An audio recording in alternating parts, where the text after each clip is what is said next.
fashion psychology meets fashion illustration meets fashion design. Fashion sociology, if you like.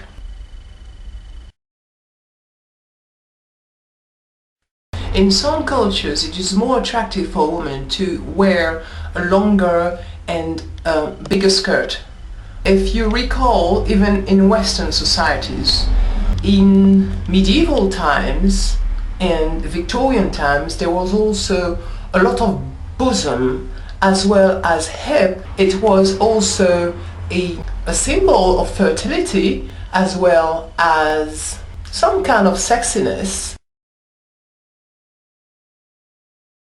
some kind of sexual attraction. Femininity was reflected in the volume of the skirt, in the largeness of the hip. The generosity of the pleat also demonstrated some kind of wealth status.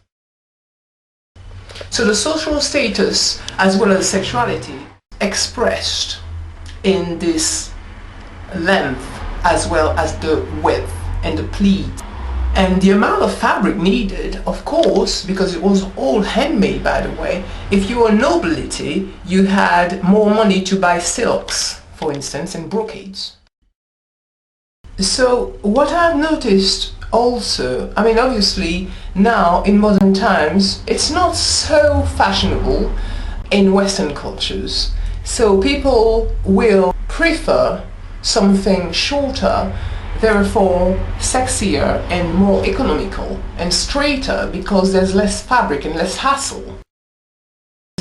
Obviously you take into consideration the economy and the fashion of being slimmer, because there's so much more food available anyway.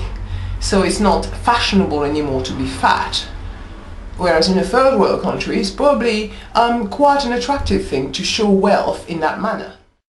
I find it quite interesting and attractive because it still expresses motherhood, and it still expresses a wide area of protection. The skirts is typically where you cling to as a child.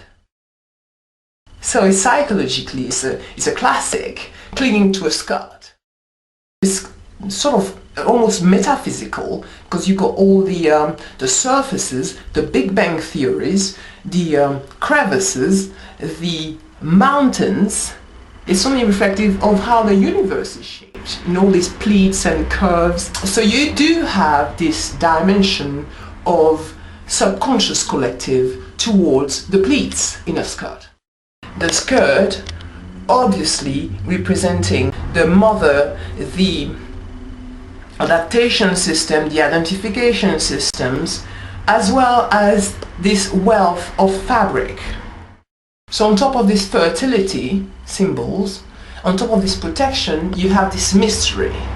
And I always find it fascinating to see this wealth of fabrics, this magnificent velvets that some Gypsy women wear. And of course, if you got flamenco, for instance, then you have the whole movement and the frills and the pleats and the curls just displaying and widening, opening like a bird's wing.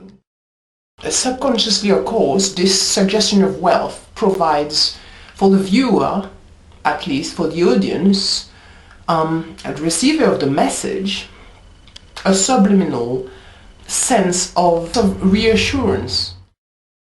Artistically, it's a painter's dream to reproduce those levels of fabrics, to render the velvets or the satin and find those shadows.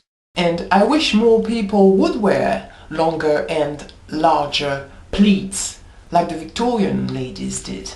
I think it's absolutely beautiful, and it gives some majesty and authority to somebody who walks around with that volume and that length on them. My name is Victorian. I have a website with fashion thoughts and drawings. It's called fashioниq.info.